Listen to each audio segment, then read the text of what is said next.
So today I am going to be building a few more garden trellises for my tomatoes.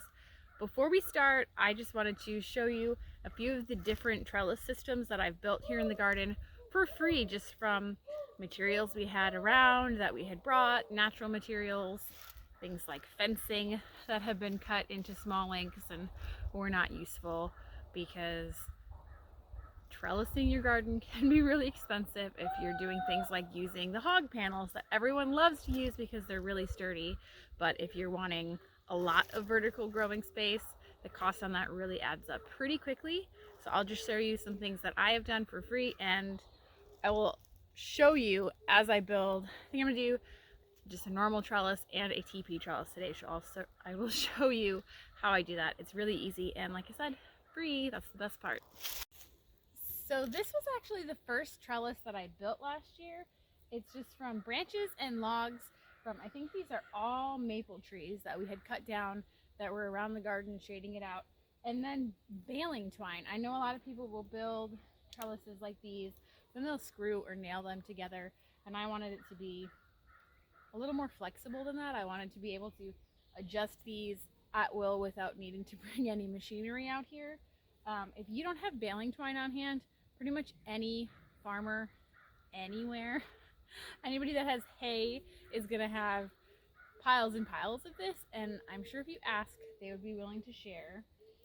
But yeah, so I just collected like-sized branches, and I think these ones were actual trees that had been cut, and dug them into the ground and tied them together. Really easy. I used this one for tomatoes last year. It actually ended up being a little bit too small for how many tomatoes I planted and how big they got. So I'm doing this same design again this year, but I'm going to go bigger, and then I'm using this one for my sweet peas this year because I had a flimsy store-bought trellis for peas last year and they weighed too much. They knocked it over. So this will not get knocked over by the peas. This will be perfect. Now this trellis right here is a combination of free things and obviously things that we bought.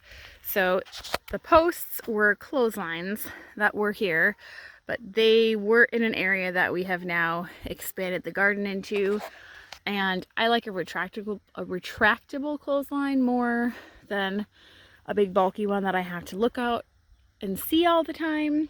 So I knew they were great, solid.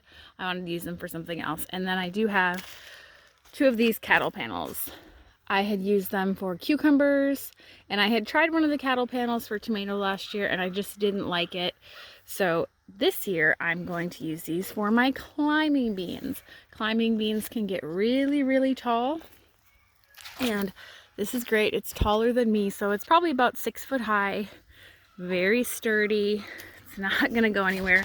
Those posts are actually sunk about 2.5, 3 feet deep in the ground.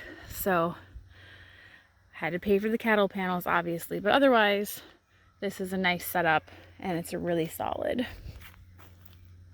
Now over here, this was a piece of fence that we cut out because we needed to put in a 12-foot gate. So what the heck are you gonna do with just a 12-foot piece of fencing? Well, I figured I would make a trellis out of it, and this is for morning glories and trumpet vine, and it worked wonderfully last year. And I just used branches that I had on hand around the property for the posts. I think it looks really nice, and technically not free because we did pay for the fencing when we put it up, but that fencing would have been scrapped or something. It's kind of a useless amount. So in that term, you could say it's free because I repurposed the material that otherwise would have been waste. And this is my teepee trellis that I built last year. I used it for cherry tomatoes. It worked really, really well, although the cherry tomatoes branched out like crazy and got huge. So this year I am thinking maybe I will use it for cucamelons if I can get mine to sprout. I might make another one of these to use for something else. Actually, I'll just make another one and then I'll figure out what I'm going to do with it when I get there. Because again, this is just so easy to use. It's just sticks and branches cut down and tied together. It's lightweight, it's easy to move wherever I want. It's great for anything that needs to climb. Here you can see I've kind of started laying out my branches for the next trellis that will be like that one. Like I said, you kind of want even size. It doesn't have to be perfect. Like these ones on the bottom are too short. They only span part of the gap, not the whole thing, but we will make it work and we will get started on this. You just have to decide, you know, how many you want, but mainly you need to figure out your posts, and it's easy to add the cross sections or take them away as you go and decide how many you need. Once again, I will be using my handy dandy baling twine stash to tie this together. Probably need to grab some more because I don't have very much right there. But let's get started on this.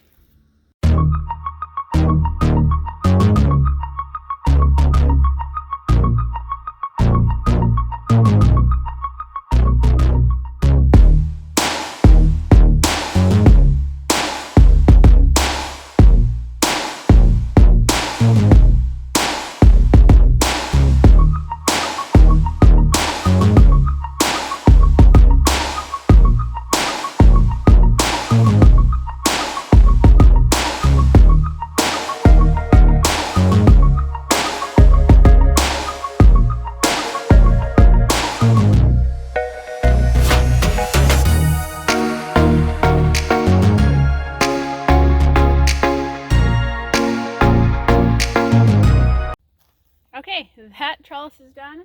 It didn't take too long. I did have to kind of shift it back from where I originally wanted it in that bed. I kind of suspected that might have to happen because there is an old stump in the middle and there's too many roots going out. I couldn't get them dug out, so I just pushed it back. That's fine. The sun travels from over there around this way, so they'll still get plenty of sunlight, and this gives me space to plant something else along this area in front of where the tomatoes will be. So basil, nasturtium, maybe some carrots. I have plenty of space on this side of the bed for that. Now I'm going to go ahead and gather materials and we will build a teepee trellis. Same idea, a little bit easier because I'm not having to dig a hole into the ground to stick it into.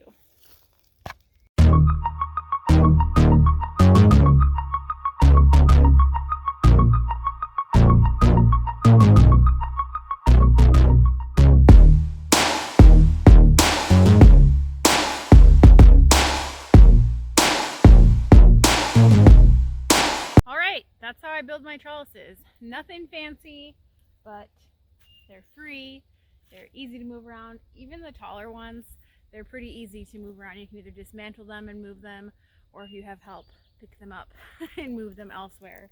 I actually think I'm going to move these two teepee trellises because I think I'm going to build another tall one like that in this bed because I plan on having a lot of tomatoes this year and I'm just going to need more space to grow them. So thanks for watching. If you like this video, please give it a thumbs up, maybe leave a comment, and subscribe to my channel if you haven't already.